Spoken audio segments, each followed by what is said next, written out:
Hello student, मैं हूं Pankaj. VRP science सबके शानदार जानदार प्लेटफॉर्म पर मैं आपका बहुत बहुत स्वागत करता हूं। तो दोस्तों, जैसा कि आप सभी को पता है कि आज से हमारी जो क्लास है फिजिक्स की वो स्टार्ट होने वाली है दोस्तों। और आज से हमारा जो पहला लेक्चर है वो स्टार्ट होने वाला है दोस्तों। अगर दोस्तों अभी तक आपने अपने दोस्तों को मित्र यार को अगर इस वीडियो को शेयर नहीं किया है तो सबसे पहले अपने दोस्तों को शेयर कर दें ताकि वो भी इस वीडियो का अच्छे से लाभ उठा सके दोस्तों। ठीक है दोस्तों, अगर दोस्तों आपने अभी तक हमारे व्हाट्सअप चैनल या फिर टेलीग्राम चैनल को ज्वाइन नहीं किया है तो सबसे पहले व्हाट्सअप या फिर टेलीग्राम चैनल को ज्वाइन कर लीजिए, क्योंकि इस क्लास के ख़त्म होने के बाद नोट्स या पीडीएफ आपको इसी व्हाट्सअप या फिर टेलीग्राम चैनल पर मिलने वाले हैं दोस्तों। ठीक है दोस्तों, और सबसे अच्छी खास बात तो यह है दोस्तों, अगर आप व्हाट्सअप या फिर टेलीग्राम चैनल को ज्वाइन करते हो तो आपको PYQ विथ सॉल्यूशन के साथ आपको मिलने वाले हैं दोस्तों। ठीक है दोस्तों, तो आप बिना टेंशन के फ्री हो जाइए, क्योंकि दोस्तों आपको बहुत अच्छे से ये क्लास समझने आने वाली है दोस्तों। ठीक है दोस्तों, तो आज की क्लास में हम दो चीज़ कवर करने वाले हैं दोस्तों। एक तो चैप्टर फ्लो क्या है। अगर हम चैप्टर फ्लो समझ लेते हैं ना दोस्तों तो हमारा एक माइंड मैप बन जाता है हमारे माइंड में कि फर्स्ट चैप्टर में कौन कौन सी टॉपिक हैं दोस्तों। ठीक है दोस्तों, उसके बाद हम कुछ टॉपिक को कवर करने वाले हैं। ठीक है दोस्तों, हम ज़्यादातर कोशिश करेंगे कि 3 टॉपिक या फिर 4 टॉपिक हमारे इस क्लास के अंदर जो है कवर हो जाएं। ठीक है दोस्तों, तो सबसे पहले हम चैप्टर फ्लो को देख लेते हैं। ठीक है दोस्तों, सबसे पहले टॉपिक जो है हमारा है आवेश। ठीक है दोस्तों, उसके बाद है वस्तु को आवेशित करने की विधियां। वस्तु को आवेशित करने की विधियां, किन विधियों से वस्तु को आवेशित किया जाता है? चालन द्वारा, घर्षण द्वारा और प्रेरण द्वारा। उसके बाद है दोस्तों आवेश के गुणधर्म। ठीक है, आवेश के गुणधर्म 4 गुणधर्म होते हैं आवेश के। एक तो योस्ता का नियम, एक आवेशों का क्वांटीकरण, एक आवेश संरक्षण और एक आवेश पर गति का प्रभाव दोस्तों। ठीक है दोस्तों, तो दोस्तों अगर मैं आपको बताऊं इनमें से 4 में से कौन सी टॉपिक जो है सबसे ज़्यादा इंपॉर्टेंट है, एक है आवेशों का क्वांटीकरण, एक आवेश संरक्षण। इसको हम बहुत अच्छे से पढ़ने वाले हैं दोस्तों। ठीक है दोस्तों, उसके बाद है कूलाम का नियम। कूलाम का नियम जो दोस्तों है हर बार पूछा जाता है, 2 नंबर में आता है ये। ठीक है, उसके बाद है कूलाम के नियम का सदिश रूप, 1 नंबर में OT में पूछ लिया जाता है। ठीक है, उसके बाद है अध्यारोपण का सिद्धांत। ठीक है दोस्तों, उसके बाद है अध्यारोपण का सिद्धांत। उसके बाद है विद्युत क्षेत्र एवं विद्युत क्षेत्र की तीव्रता, बिंदु आवेश के कारण विद्युत क्षेत्र। ठीक है, विद्युत क्षेत्र रेखाएं, विद्युत द्विध्रुव, डेफिनेशन पूछ ली जाती है दोस्तों इनकी। ठीक है, उसके बाद है विद्युत द्विध्रुव के कारण विद्युत क्षेत्र। वेरी इंपॉर्टेंट टॉपिक है दोस्तों ये। ठीक है, ये 2 डेरिवेशन है, एक अक्षय बिंदु पर है, एक निरक्षीय बिंदु पर है, जो कि 4 नंबर में या फिर 5 नंबर में पूछी जाती है। ठीक है दोस्तों, हम इनको बहुत अच्छे से पढ़ने वाले हैं दोस्तों। ठीक है, विद्युत द्विध्रुव अक्षय बिंदु पर और निरक्षीय बिंदु पर, ये 4 या 5 नंबर में पूछी जाती हैं। अगर आप मुझसे पूछो कि फर्स्ट चैप्टर में डेरिवेशन कौन सी इंपॉर्टेंट है, तो सबसे पहले तो अक्षय और एक निरक्षीय। ठीक है, एक कूलाम का नियम हो गया, और उसके बाद है आगे उसके बाद है हमारा विद्युत द्विध्रुव पर बल आदू। ठीक है, वेरी इंपॉर्टेंट टॉपिक है। उसके बाद है विद्युत फ्लक्स। उसके बाद है गाउस का नियम। ठीक है, वो गाउस के नियम के अनुप्रयोग जो है बहुत ही वेरी इंपॉर्टेंट टॉपिक है, वेरी इंपॉर्टेंट टॉपिक है जी। ठीक है, तार के कारण विद्युत क्षेत्र की तीव्रता, चद्दर के कारण विद्युत क्षेत्र की तीव्रता और खोखले गोले के कारण विद्युत क्षेत्र की तीव्रता, जो कि 4 या फिर 3 नंबर में हमेशा पूछी जाती है दोस्तों। ठीक है, उसके बाद है हमारे जो चैप्टर फ्लो है वो दोस्तों ख़त्म हो चुका है। ठीक है, उसके बाद हम फर्स्ट टॉपिक से स्टार्ट करने वाले हैं। हमारा फर्स्ट टॉपिक है आवेश। सबसे पहले तो हम इसकी डेफिनेशन देख लेते हैं दोस्तों। ठीक है, ये किसी भी वस्तु का वह गुण है जो विद्युत अथवा चुंबक क्षेत्र उत्पन्न करता है अथवा उससे प्रभावित होता है। ठीक है दोस्तों, ये वेरी इंपॉर्टेंट टॉपिक है। ठीक है दोस्तों, आवेश की डेफिनेशन पूछ ली जाती है कभी 1-2 नंबर में। उसके बाद है दोस्तों आवेश। आवेश जो है, आवेश के प्रकार देख लेते हैं। आवेश धनावेश होता है और ऋणावेश होता है। ठीक है, धनावेश का जो भाग क्या होता है, देखो जिस प्रकार से दोस्तों गणित जी का भाग क्या होता है, चूहा होता है, तो उसी प्रकार धनावेश का भाग क्या होता है, प्रोटॉन होता है। ठीक है दोस्तों, प्रोटॉन होता है। और ऋणावेश का जो भाग होता है वो इलेक्ट्रॉन होता है। ठीक है, प्रोटॉन का द्रव्यमान कितना होता है, 1.67 × 10⁻⁻27 किलोग्राम। उसके बाद इलेक्ट्रॉन का भाग कितना होता है, द्रव्यमान कितना होता है, 9.1 × 10⁻31 किलोग्राम। ठीक है, और प्रोटॉन पर आवेश कितना होता है दोस्तों, +1.6 × 10⁻19 कूलाम। उसके बाद इलेक्ट्रॉन पर आवेश भाग कितना होता है, -1.6 × 10⁻19 कूलाम होता है दोस्तों। ठीक है, एक इंपॉर्टेंट नोट नीचे लिख दिया मैंने दोस्तों, कूलम आवेश का SI मात्रक होता है। ठीक है दोस्तों, कूलम जो है आवेश का SI मात्रक होता है। ठीक है दोस्तों, अब हमारे जो आवेश टॉपिक है वो खत्म हो चुका है। ठीक है दोस्तों, उसके बाद हम NCERT के 2 क्वेश्चन लाया हूँ, उनको करते हैं। सबसे पहले देखो दोस्तों, मैं इन टॉपिक के इसलिए लिख के लाया हूँ क्योंकि ये एग्ज़ाम में नहीं पूछी जाती। ठीक है, इसलिए मैं हमारा टाइम वेस्ट ना हो, इसलिए मैं पहले से इसको इन टॉपिकों को राइट करके लिया है। ठीक है दोस्तों, सबसे पहले देखते हैं, वस्तुओं को रगड़ने पर वस्तुएं जो हैं आवेशित क्यों हो जाती हैं।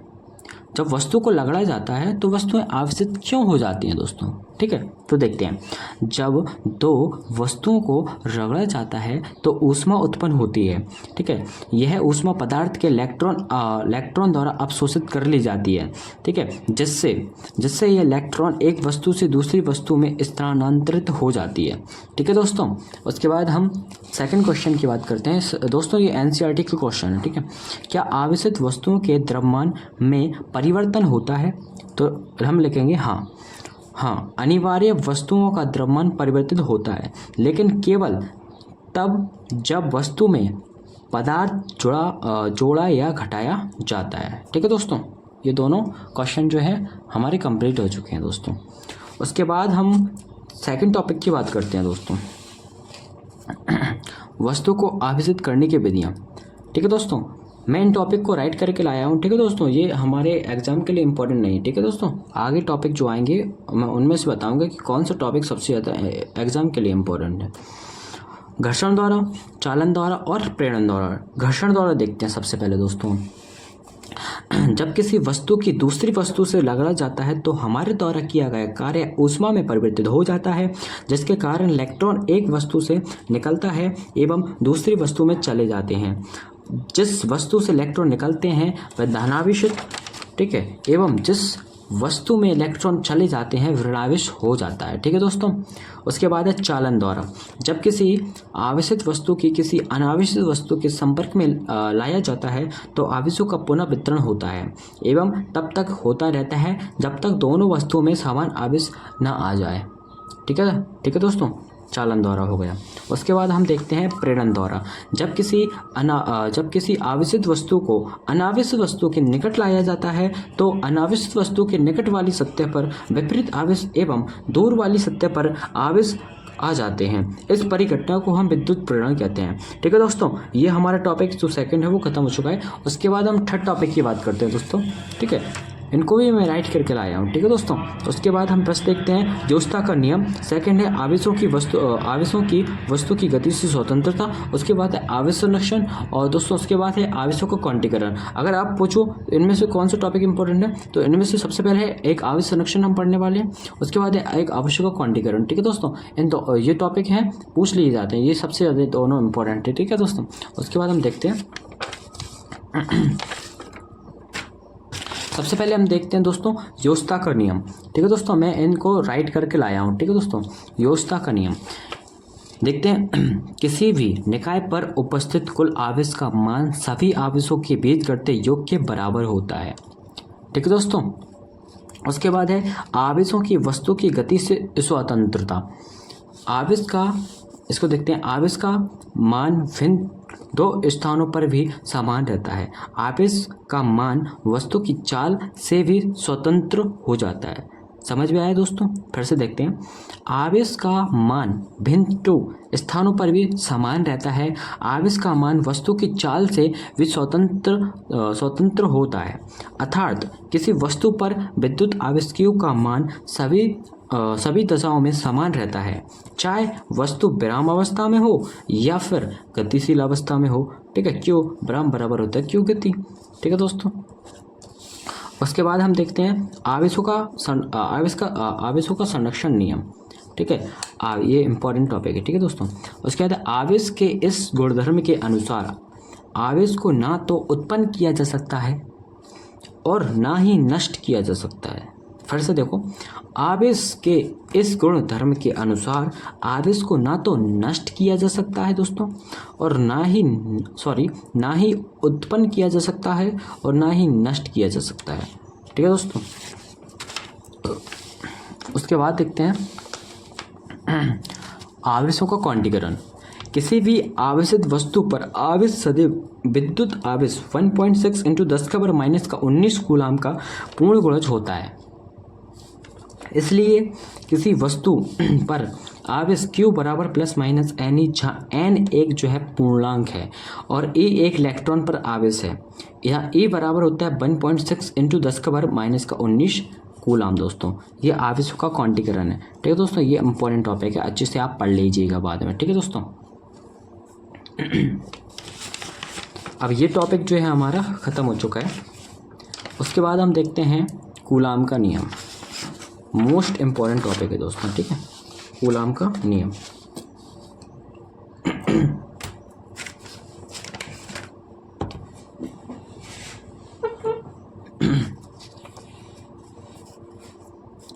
कूलाम का नियम।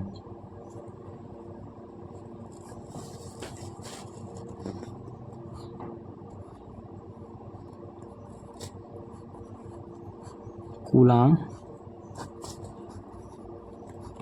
का नियम।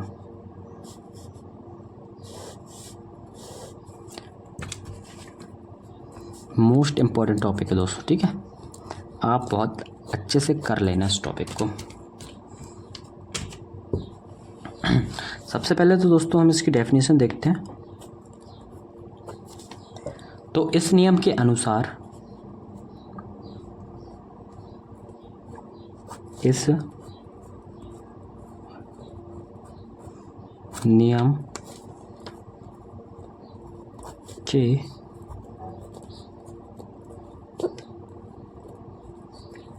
नियम के अनुसार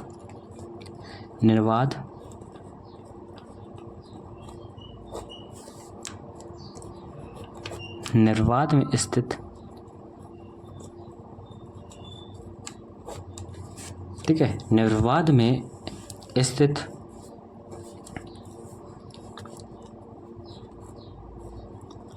दो स्थिर बिंदु,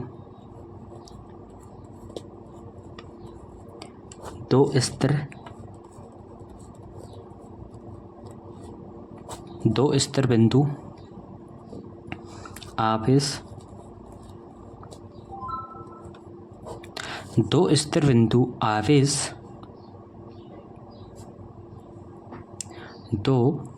स्थिर बिंदु आवेशों के मध्य,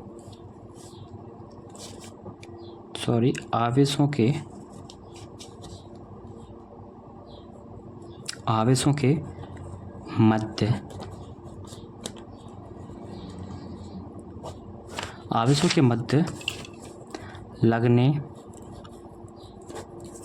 वाला स्थिर वैद्युत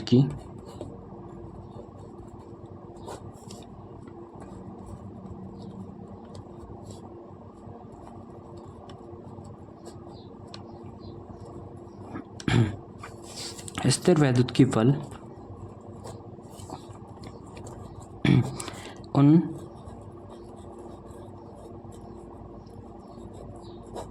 आवेशों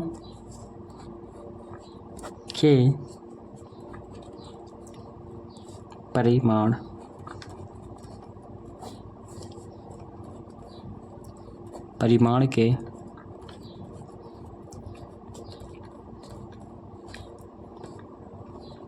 परिमाण के गुणनफल के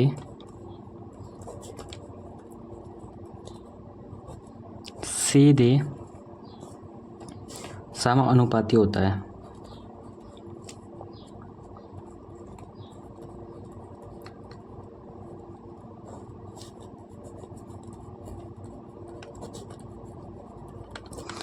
सीधे समानुपाती होता है एवं उनके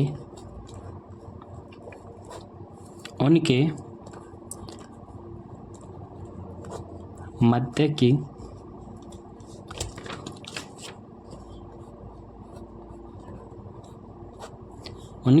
की दूरी के वर्ग के युक्त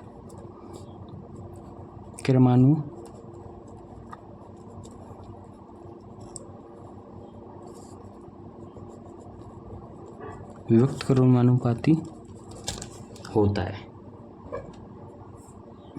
ठीक है दोस्तों, ये हमारी जो डेफिनेशन है वो फिनिश हो चुकी है। आप स्क्रीनशॉट लेना चाहते हैं तो ले लीजिए।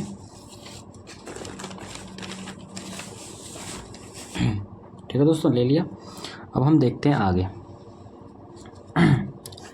अब देखो, एक बार हम डेफिनेशन को देखते हैं।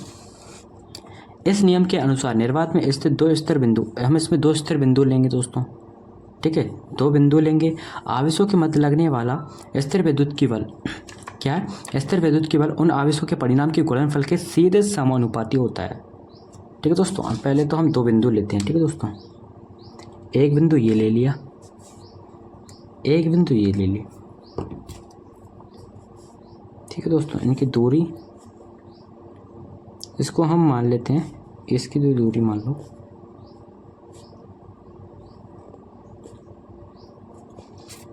आर है। ठीक है दोस्तों, ये हमारा Q1 है, ये हमारा Q2 है दोस्तों।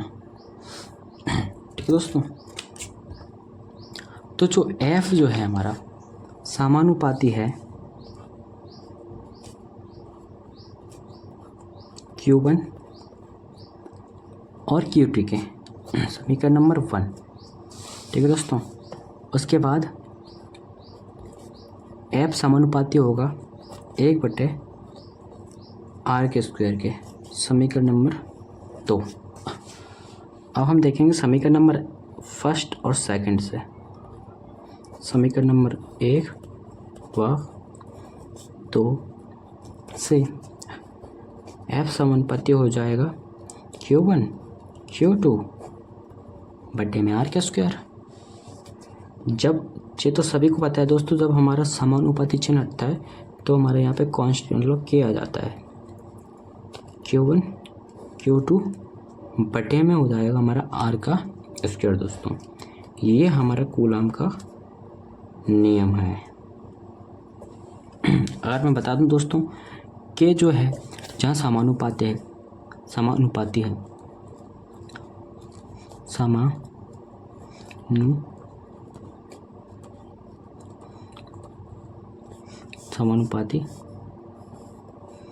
नियतांक है।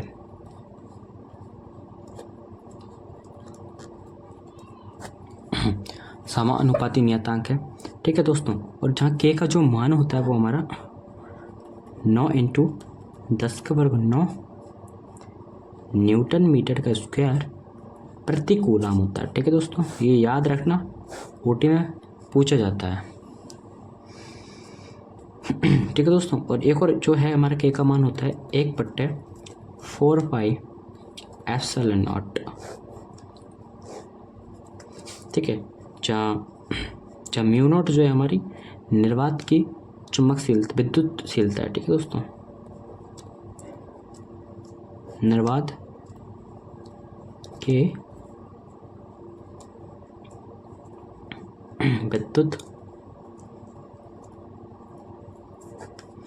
विद्युतशीलता है। ठीक है, और कभी कभी ओटी में म्यू नॉट का मान पूछ लिया जाता है दोस्तों। इसका है 8.85 × 10⁻⁻12 कूलम का स्क्वायर प्रति न्यूटन मीटर। ठीक है दोस्तों, मोस्ट इम्पोर्टेंट है ये वाला मान, ये ओटी में पूछ ली जाती है।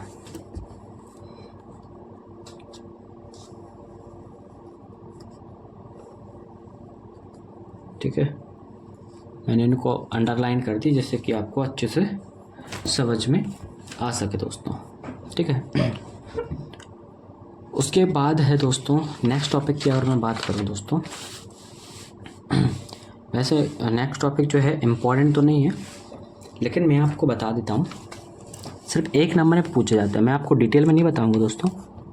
ठीक है,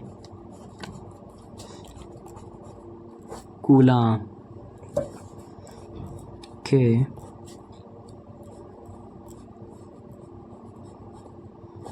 नियम का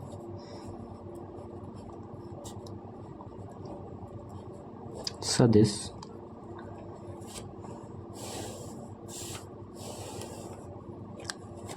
कूलाम के नियम का सदिश रूप दोस्तों। ज़्यादा नहीं पूछा जाता, एक नंबर में पूछ लिया जाता है। एफ का फैक्टर के Q1 Q2 बटे में आर का स्क्वायर जहाँ आर का कैप। ठीक है दोस्तों। और एक और अगर ओटी में आ जाए टेग्रा करेक्ट में, तो एक और होता है एफ का फैक्टर बराबर के Q1 Q2। अगर कैप के जगह पे आर का वेक्टर आ जाए तो हमारा आर का क्यू हो जाएगा। तो बच्चों इसको हम क्या बोलते हैं, कैफ, सी से। ठीक है, इसको हम बोलते हैं क्या, कैफ, और इसको हम बोलते हैं वेक्टर। ठीक है, शॉर्ट फॉर्म लिख दिया मैंने इसको हम वेक्टर बोलते हैं और इसको हम कैप बोलते हैं। ये दो है ना, ये दो अच्छे से याद करना है दोस्तों आपको। सदिश रूप जो है दोनों में से कोई सा टेग्रा करेक्ट में दे देगा और आपसे पूछेगा कि बताइए कि कूलाम का नियम का सदिश रूप क्या है दोस्तों। ठीक है दोस्तों, ये टॉपिक है हमारा कूलाम के नियम के सदिश रूप। ये हमारा यहाँ पे होता है फिनिश दोस्तों। ठीक है दोस्तों, तो क्लास को हम यहीं पे समाप्त करते हैं दोस्तों। अगर आपको क्लास अच्छी लगी है तो लाइक करना, कमेंट करना है, शेयर करना है, सब्सक्राइब करना दोस्तों। ठीक है दोस्तों, तो थैंक यू।